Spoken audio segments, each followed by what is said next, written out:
Hi Wonderfully Created, welcome back to CreatedIAm. The main aim of this video is to show you how to correctly transfer over the paper bodice to the material.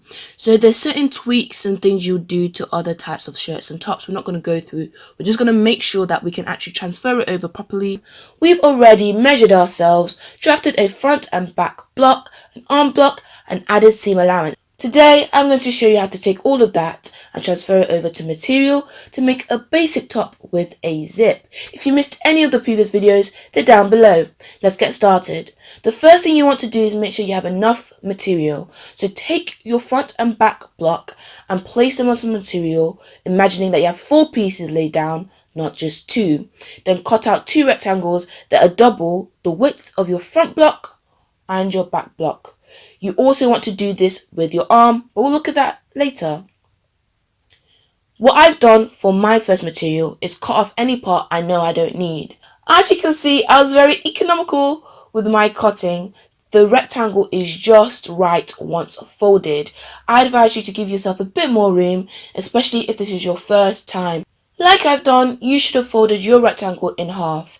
Take the fold line of your front block, which doesn't have a seam allowance, and line it up with the fold of your rectangle. You can either pin the paper to your material or you can weigh it down. Once you've weighed it down, you're going to trace around your block with your chalk. You only need to draw on one side because we're going to cut through both layers of the fold together to keep it symmetrical. I did pin around the edges of my material just to make sure it doesn't move around whilst I cut it out. Make sure you mark on the wrong side of your material. For mine, it's not that obvious, so it's good to put a bit of a chalk. If your material's obvious, which side is wrong, which side is right, you won't have to do this step. Once you're done, make sure that your material is still on a fold and make sure that it's on the wrong side. Copy over the diamond. You can see that cutting out the dart from the pattern makes it a lot easier to transfer it over to the material. As well as copying the diamond, you're going to put a line down the middle vertically and down the middle horizontally. It's going to make it easier to fold the dart later on. Once you've done it on one side, turn over the front material and transfer over the dart on the other side, making sure you're drawing on the wrong side of the material. Now let's move on to the back. Bring over your other rectangle piece and fold it in half. To make it easier for yourself, make sure that the part you can see is the wrong side, so you're drawing on the wrong side of the material. Because we're not cutting on the fold, that means that you can just place the block in the middle, pin it down and trace all the way around.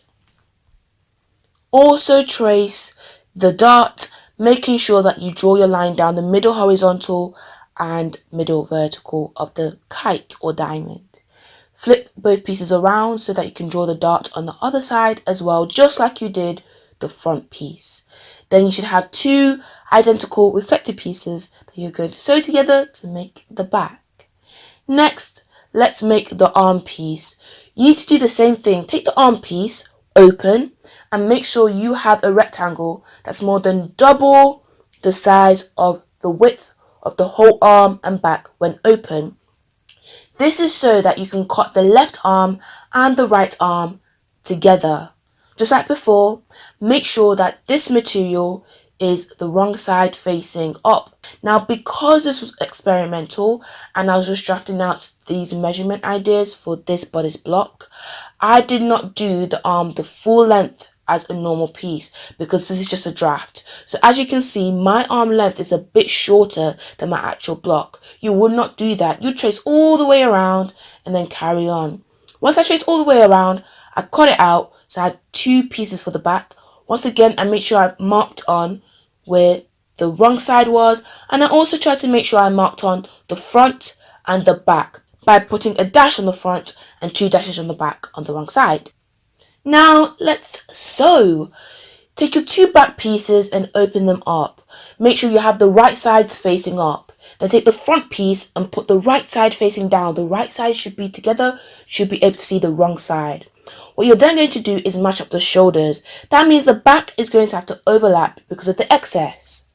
Once you've matched up your shoulders, you're going to pin them in place. Now, you can sew it at this point, but what I decided to do is also pin the darts. So when I go over to the sewing machine, I'll sew the shoulders and the darts all together. So now we need to pin the 4 darts. Now, the way you pin the darts is you find the corners of the kite of the diamond, whichever one you prefer to call it, and then you pinch it in the middle. That line we drew down the middle will show you where the fold needs to be to make sure it's precise and that everything's lining up. Then pin it in 3 or 4 places to make it secure, and what should happen is that you should have 2 really long triangles on either side that match up. So pinch the corners, great, make a fold, and then pin it down. And you're going to do this for the 4 sides. Now, if you're finding it hard to see where you start and end, you might want to draw a line just to help yourself out. So when you take it to the sewing machine, you know where to end and start. Again, make sure that this part you're looking at is the wrong side. If you match up the shoulders properly, you should be okay, because we also drew on the wrong side of the material. I'm going to take it over to the sewing machine now, and I'm going to sew down the darts and the shoulders. All I'm going to do is follow my chalk. So start near the start of your line for the dart, back stitch to secure it in place, and then follow along down that dart, and that's pretty much it. There are different techniques for sewing down the dart. YouTube there's some great content out there to show you, but it's quite straightforward, and if you follow the lines you should be okay. The key thing is to make sure you sew all the way to the edge of that dart fold. You don't want to leave gaps, so all the way to the edge. By the way, if the way I'm pinning it looks a bit off, don't worry too much. I was experimenting with certain pin techniques. I know that seems funny, but actually was. But anyway, moving on. So we've already pinned the shoulders, so now it's time to sew them. What you want to do whilst you're sewing, a very important tip, is remember your seam allowance. The seam allowance we gave was 1 centimeter. So when I'm sewing, I'm remembering that and making sure that my gap from my thread line to the edge of the material is 1 centimeter. There are normally guides on your sewing machine that you can use, or you can actually make your own guides. Better still, if you want, you can actually draw down the line before you sew it so you know where the 1 centimeter line is. Maintain your seam allowance and you should be okay. Open it up so it's right sides facing up. We are going to attach the arm. What you want to do is make sure that the arm is right sides facing down. Then look at your markings. Match up the front marking, so mine has that 1 dash, with the front of your bodice block. Normally, you should start pinning from the middle of your arm's eye. I'm not doing that though, because if I've done my measurements properly and I measured it and checked it like we did in the previous videos, it should all align, so I can just pin it in place. I am going to show you how to do it though if you are pinning or clipping from the middle.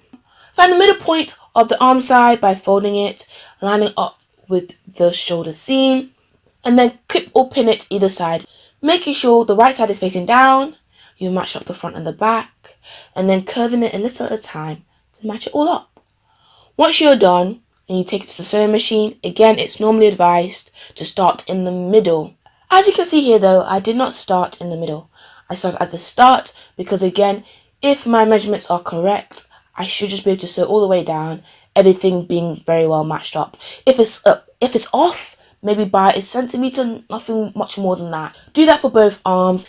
Now take your material, your top that's on the way, and match it together, right sides together, so that those seams are hitting on the wrong side. Match up your seams for your side and your arm, starting at the arm side joint, and then pinning it or clipping it all the way down. Start at the armpit hole, sew down, then sew down the arm. Do this for both sides as always, because you know it's a top.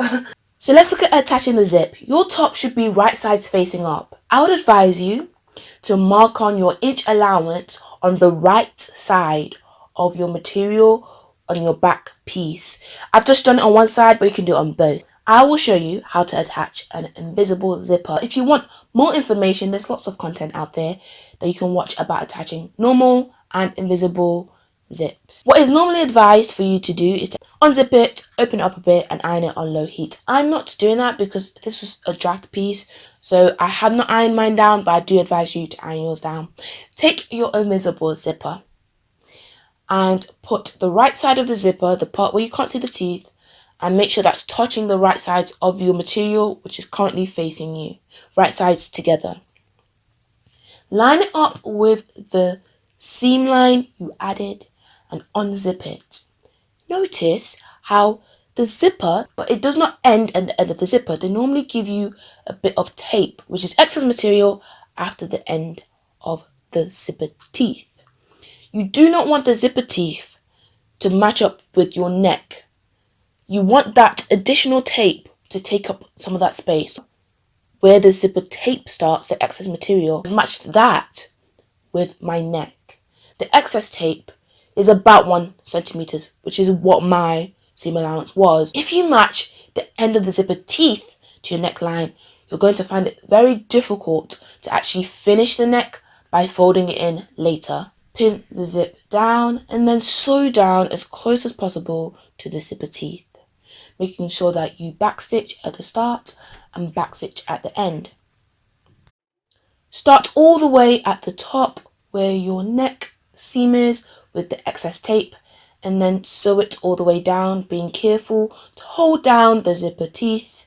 Again, if you ironed it, this step would be a lot easier. Once you get near the end of the zip, you don't need to force your needle through the zipper handle. It's not going to work. Just backstitch. If your zip is long enough, you don't have to actually sew all the way down your zip. Doing most of the way should be good enough. Zip it up at this point, making sure it looks good. Once it's done, you're going to do the other side. What you want to make sure is that the right side of your zip is on the right side of the other part. And then this is your right side, so turn it over like I am so that the right side is on the right side. Match it up with your seam allowance line. Once the right side is with the right side, match up the excess tape with your neckline and then open it up, pin it down and sew it just like you did the other side. To finish off, now we just need to close the rest of the back. So what you're going to do is you're going to take your top and make sure you're now on the wrong side. You're going to lift up your zipper and we're going to close down that hole. You can see this black thread line, which is where I sewed down one of the sides of the zip. We're going to start just next to that, overlap it a bit and then just sew it down following the inch allowance, and that's pretty much it. The reason why we're overlapping it a bit is so there's not a hole at the bottom of your zip when you wear it. And that's pretty much it. All that's left to do now is to hem the armhole, hem the hip line and hem the neck hole. You can do that by folding it once or folding it twice and ironing it down, keeping to your seam allowance if it's a centimeter or an inch, and then sew it down. So yeah, that's pretty much it, everyone. You've now made a top all the way from scratch using your own measurements. I do apologize for the wait in between this video and the last one. Life is life, and so things have been very, very busy. I do want to be uploading frequently, but I'm going to have to assess how that goes. I do have videos, I have so much recorded, ready to be uploaded.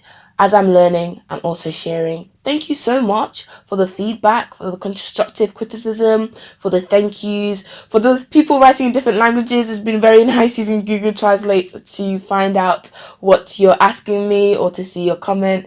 That's been really fun. I do really appreciate those who have supported. So if you like the content, subscribe. If you have ideas, let me know. I'll see if I can do it. If I can't, I apologize. There's great people out there on YouTube that will probably have the content that you're looking for. And of course, more importantly, check out CreatedIAm.com. But more importantly, remember that you are wonderfully created.